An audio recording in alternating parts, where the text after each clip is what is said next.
Hello guys, एग्रीजोन for एग्रीकोस platform पर आपका स्वागत है। मैं मदन स्वामी। आज आपके लिए हम लेकर आए हैं जैविक खेती में आगे वाला पार्ट, खाद या मैन्योर।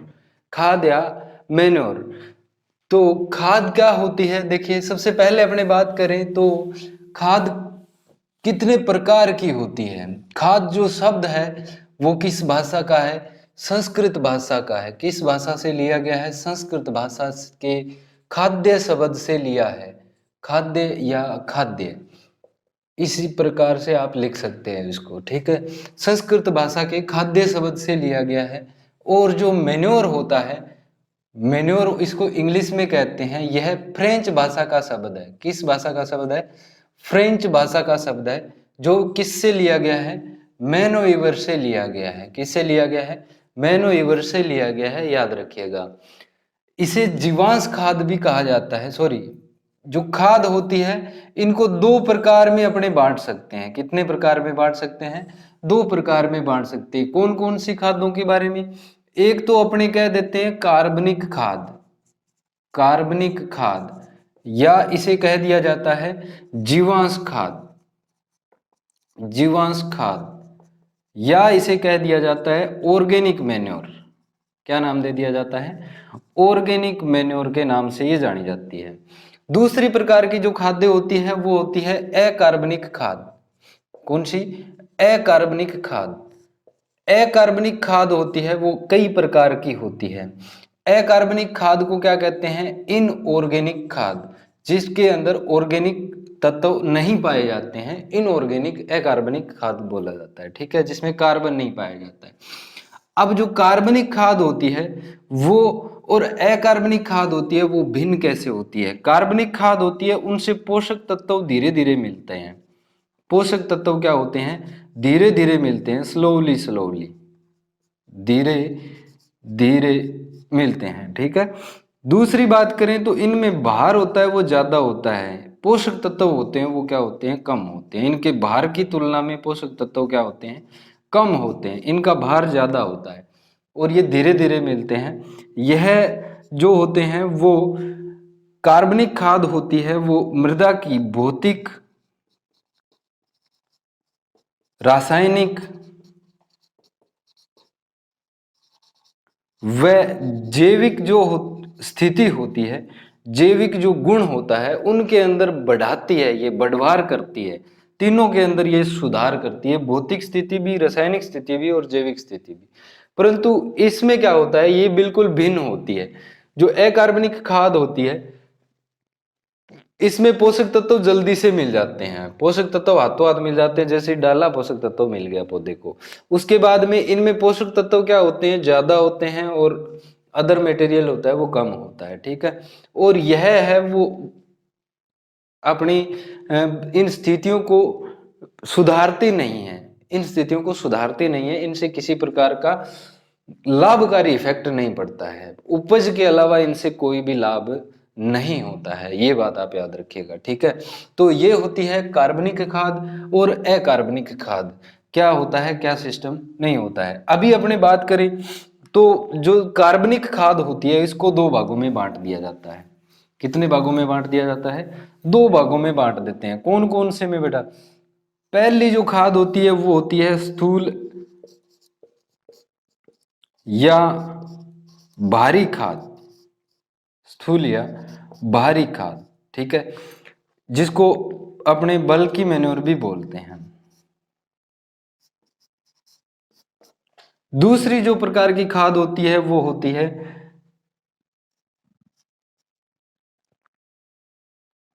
सांद्रित खाद। कौन सी होती है? सांद्रित खाद, या इसे क्या बोला जाता है? कंसंट्रेटेड मटेरियल बोला जाता है, मैन्योर बोलते हैं। तो स्थूल या भारी खाद होती है, बल्कि जो मैन्योर होते हैं वो कौन कौन सी होती है? जैसे सबसे पहले अपने बात करें तो गोबर की खाद, जिसे FYM भी कहते हैं, फार्म यार्ड मैन्योर के नाम से जानी जाती है। दूसरी जो वेरी इंपॉर्टेंट रहती है हरी खाद, हरी खाद, जिसे ग्रीन मैन्योर के नाम से जाना जाता है। और तीसरी जो होती है वो होती है कंपोस्ट। कौन सी होती है? कंपोस्ट। उसके बाद में अपने बात करें तो सीवेज, गंदे नाले का जो पानी होता है उसे सीवेज बोलते हैं। गंदे नाले का जो खाद होती है उसको क्या बोलते हैं, सलज या अवपंक के नाम से जाना जाता है। ठीक है, तो ये सारी की सारी खादें क्या होती है, जिनमें भार ज्यादा होता है, कार्बनिक पदार्थ वो मृदा को ज्यादा प्रदान करती है, परंतु पोषक तत्व है वो बहुत ही कम देती है। सांद्रित खाद में अपने बात कर सकते हैं, देखिए जैसे कि खलियां, जितनी भी ऑयल केक्स हैं, ऑयल वाली फसलों में ऑयल निकालने के बाद में जो बचता है उसे ऑयल केक बोलते हैं। जैसे अपने कहते हैं ना खड़, खड़ से ही क्या बना है, खलियां बना है। ठीक है, केक रहनी वो तो खड़ी है, तो वही बात है, खलियां जो क्या होता है ऑयल उससे निकाल लिया गया है, अब बच्ची है तो सिर्फ बकवास। इनमें भी क्या होता है कि गुण बिंगमा भी हुए, इनमें भी कुछ गुण बच जाते हैं जिनको बोलते हैं ऑयल केक्स। उसके बाद में सांद्रित में अगर देखा जाए तो जैसे हड्डी का चूरा हो गया, हड्डी का चूरा, ठीक है, और हो गया जैसे मान लीजिए रक्त का चूरा, सूखा हुआ रक्त होता है, ब्लड होता है, ड्राई ब्लड, वो रक्त का चूरा भी इसी के अंतर्गत आता है। उसके बाद में जो ऑयल केक्स होती है वो दो भागों में बांट दी जाती है, एक तो आ जाती है खाद्य खलियां के रूप में और एक आ जाती है अखाद्य खलियां के रूप में। खाद्य वो होती है जो पशुओं द्वारा खा ली जाती है, अखाद्य वो होती है नॉन एडिबल, जो पशुओं द्वारा ना खाई जाती हो, पशु उसको खाना पसंद नहीं करते हो, या उनमें ऐसे तत्व पाए जाते हैं जिनसे अपने उनको नहीं देते हैं। तो उसके बाद में अपने बात करें अकार्बनिक, अकार्बनिक खाद्य होती है वो उर्वरक को निर्माण किया जाता है कारखानों के अंदर। ठीक है, इनऑर्गेनिक प्रकार का ये बहुत प्रकार की होती है भी, जैसे अपने कह सकते हैं एक तो एकल उर्वरक होते हैं, स्ट्रेट फर्टिलाइजर होते हैं, दूसरा संयुक्त या यौगिक उर्वरक होते हैं, संयुक्त या यौगिक उर्वरक। ठीक है, उसके बाद में अपने देखें 3 नंबर, तो 3 नंबर होते हैं मिश्रित प्रकार के भी उर्वरक होते हैं। ठीक है, पहला प्रकार तो ये है। उसके बाद में और भी बहुत सारे प्रकार होते हैं, जैसे उच्च विश्लेषी, हाई एनालिसिस फर्टिलाइजर भी होते हैं, निम्न विश्लेषी इसमें आ जाता है, निम्न विश्लेषी। ठीक है, आगे भी बहुत सारे प्रकार इनके बांट दिए जाते हैं, ये अपने आगे वाले पोर्शन के अंदर करेंगे। अभी अपने को इनके बारे में पढ़ना है, स्थूल खाद क्या होती है, भारी खाद क्या होती है, कार्बनिक जीवांश खाद क्या होती है, इनके बारे में अपने को पढ़ना है। तो सबसे पहले अपने पढ़ेंगे, पहले तो आपसे क्वेश्चंस पूछे जाएंगे तो यही पूछ लिया जाता है कि स्थूल या भारी खाद कौन सी होती है और सांद्रित खाद है वो कौन सी होती है। तो इनका आपको अच्छे से याद रखना है। दोबारा जो दूसरा क्वेश्चन आता है इनके अंदर से पूछा जाता है, ज्यादातर इनमें पाए जाने वाले इंग्रेडिएंट्स पूछ लिए जाते हैं, कितने दिनों में तैयार होती है, कौन सी इनकी मेथड्स होते हैं इनको तैयार करने के, उनका क्वेश्चंस पूछे जाते हैं। ठीक है, तो अपने बात करेंगे सबसे पहले गोबर की खाद या FYM के बारे में। कौन सी, FYM जो होती है गोबर की खाद, उसके बारे में अपने पढ़ेंगे, फार्म यार्ड मैन्योर जिसको बोला जाता है। गोबर की खाद, देखिए सबसे पहले अपने बात करें गोबर की खाद के घटक कौन कौन से होते हैं। गोबर की खाद होती है वो बहुत ही महत्वपूर्ण होती है, परंपरागत रूप से अपने अकूर्डी मेथड से बनाते हैं। तो घटक इसमें कौन कौन सा होता है, घटक की बात करें तो सबसे पहला होता है गोबर, क्या होता है, गोबर। दूसरा इसमें घटक क्या होता है, गोबर किसी का भी हो सकता है भाई, कोई भी पशु का गोबर हो सकता है। ठीक है, दूसरा इसमें होता है मूत्र। ठीक है, जो टोटल का कितना होता है 2% तक होता है, कितना परसेंटेज होता है, 2% होता है टोटल का, जितने भी इसमें घटक यूज किए जाते हैं उसका 2% क्या होता है, मूत्र होता है। और इसमें लगभग 1.35% तक क्या पाया जाता है, नाइट्रोजन पाया जाता है मूत्र के अंदर। उसके बाद में अगर अपने देखें तो आगे 3 नंबर इसमें कौन सा प्रयोग किया जाता है, बिछावन। बिछावन, घरों में जब पशुओं को सर्दियों में बांधा जाता है तो उसे बोलते हैं सुखेड़ा। सुखेड़ा करना, पहले बाजरे का चांचड़ा बिछानता, वही चीज होता है।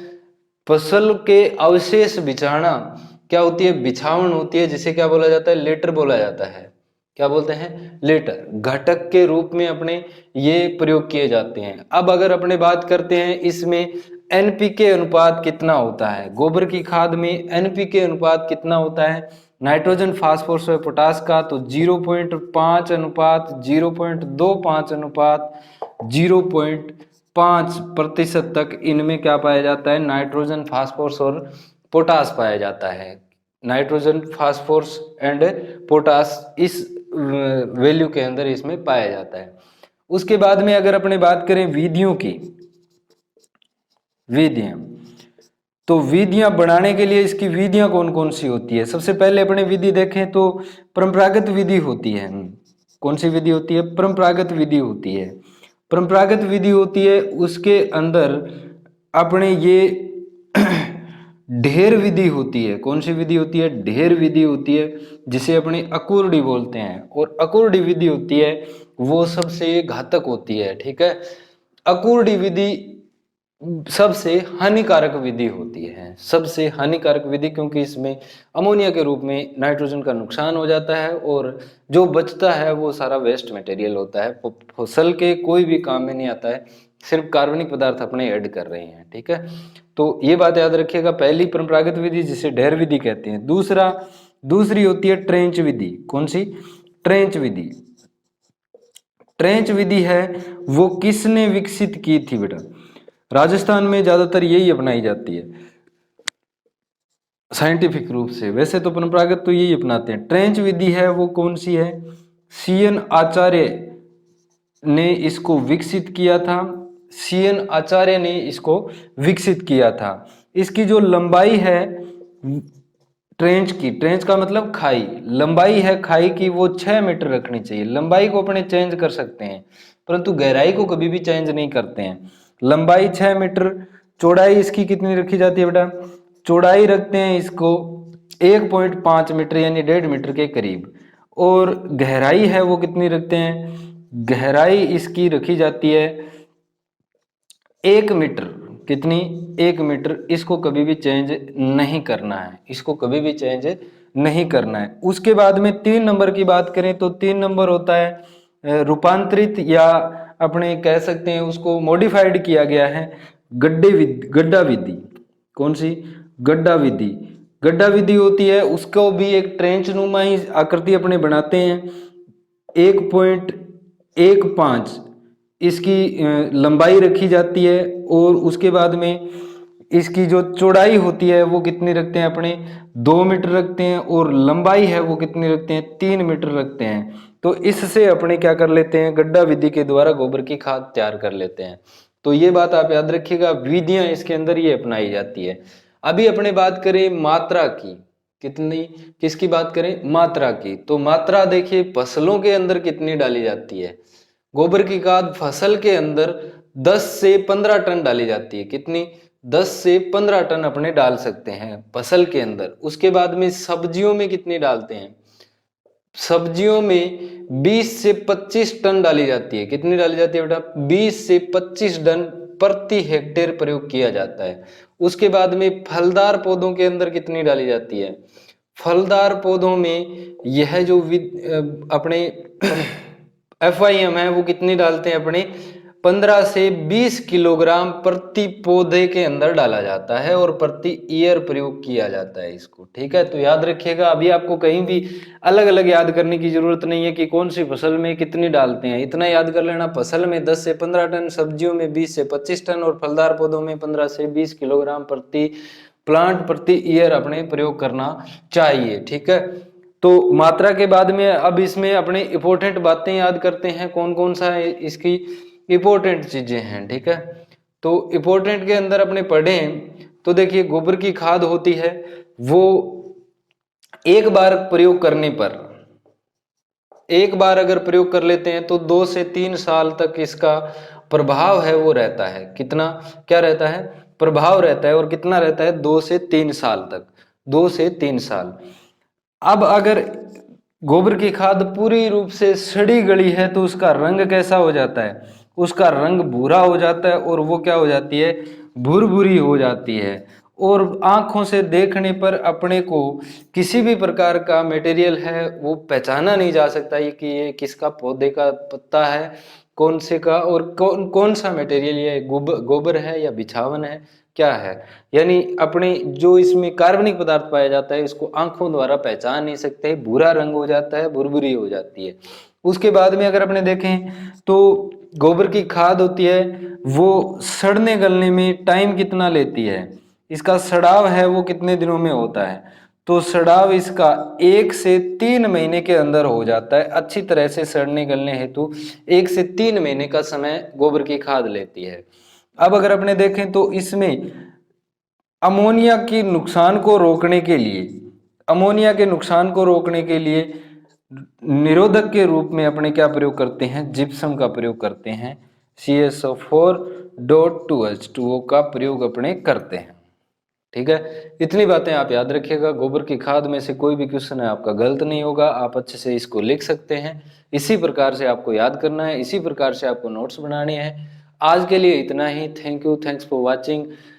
जाते जाते आप हमारा गूगल प्ले स्टोर पर एंड्रॉयड एप्लीकेशन उपलब्ध है जिस पर हम एग्रीकल्चर सुपरवाइजर जेट और 11वीं 12वीं का फाउंडेशन कोर्स चला रहे हैं, जिसको डाउनलोड करना मत भूलिएगा। टेलीग्राम ग्रुप का लिंक मैंने नीचे डिस्क्रिप्शन में दिया है, जिसको ज्वाइन करना भी मत भूलिएगा। Thank you, thanks for watching, have a nice day.